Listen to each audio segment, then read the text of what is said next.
Como reconhecer a vontade de Deus, a vontade significada e a vontade de beneplácito. Por Vital Leoudey.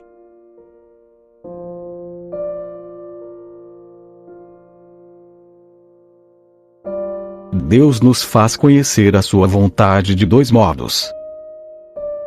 O primeiro é chamado de vontade de Deus significada, e podemos conhecê-la pelos mandamentos que Deus nos deu.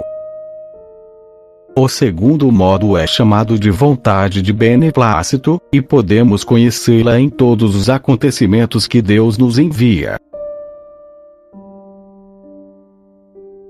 A vontade significada nos indica, de maneira clara e com antecedência, todas as verdades que Deus quer que nós creiamos, todos os bens que Ele quer que nós esperemos, as penas que temamos, as coisas que amemos, os mandamentos que observemos e os conselhos que sigamos.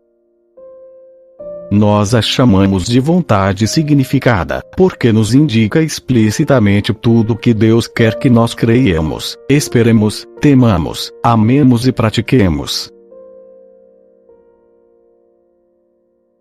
A adequação de nosso coração à vontade significada consiste em que queiramos tudo quanto a divina bondade nos manifesta ser de sua intenção, crendo segundo sua doutrina, esperando segundo suas promessas, temendo segundo suas ameaças, amando e vivendo segundo seus mandamentos e recomendações.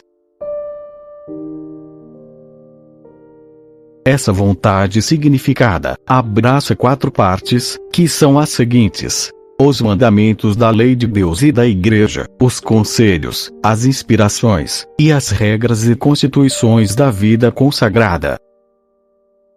Vamos tratar de cada um deles.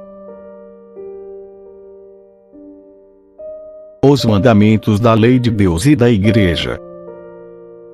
É necessário que cada um obedeça aos mandamentos de Deus e da Igreja, porque é vontade de Deus absoluta, que quer que os obedeçamos, se desejamos nos salvar. Os conselhos. É vontade de Deus que guardemos os seus conselhos, que existem para favorecer a caridade.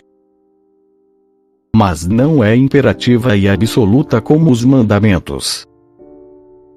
Assim, quando deixamos de cumprir os conselhos, sem menosprezá-los, mas porque acreditamos que não temos força suficiente para obedecer a tais conselhos, nós não perdemos a caridade, nem nos separamos de Deus.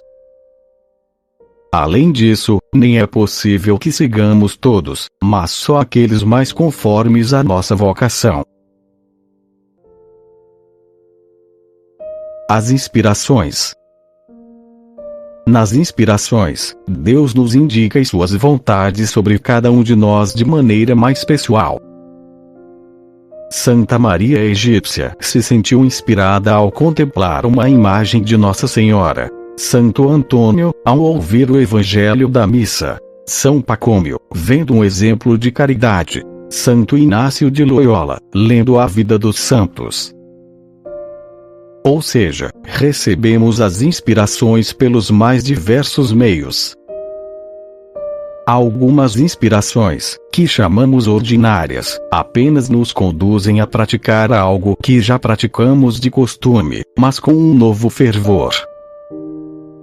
Outras inspirações, chamadas de extraordinárias, nos levam a praticar ações que não seriam esperadas.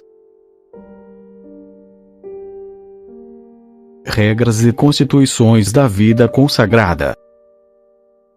Para os que se consagraram na vida religiosa, elas explicitam a vivência dos conselhos e da vida em comunidade.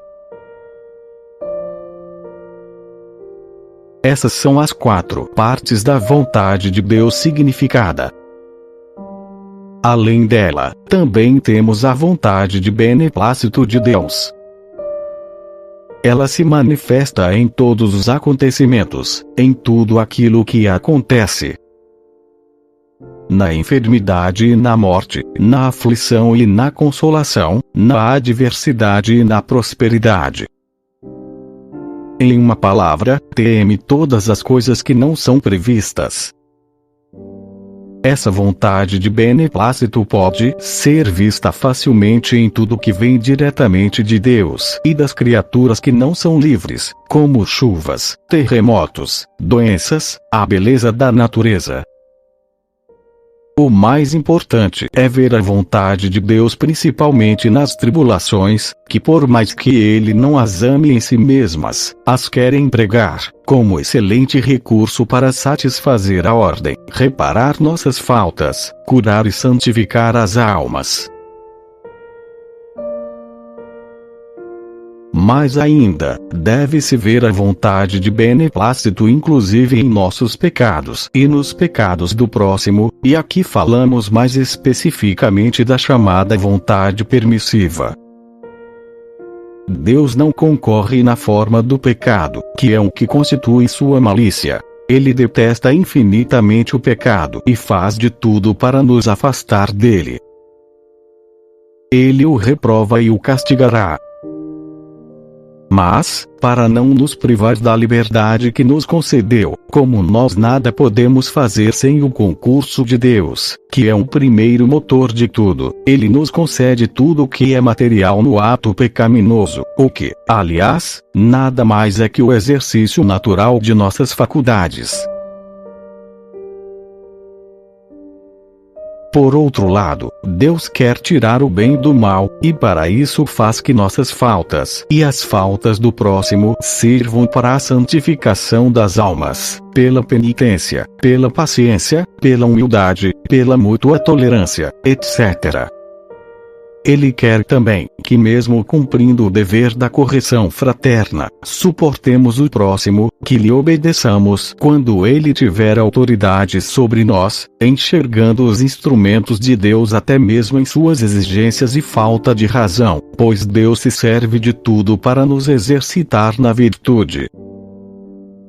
Por tal motivo, São Francisco de Sales não tinha medo em dizer que por meio de nosso próximo é como Deus especialmente nos manifesta o que Ele deseja de nós.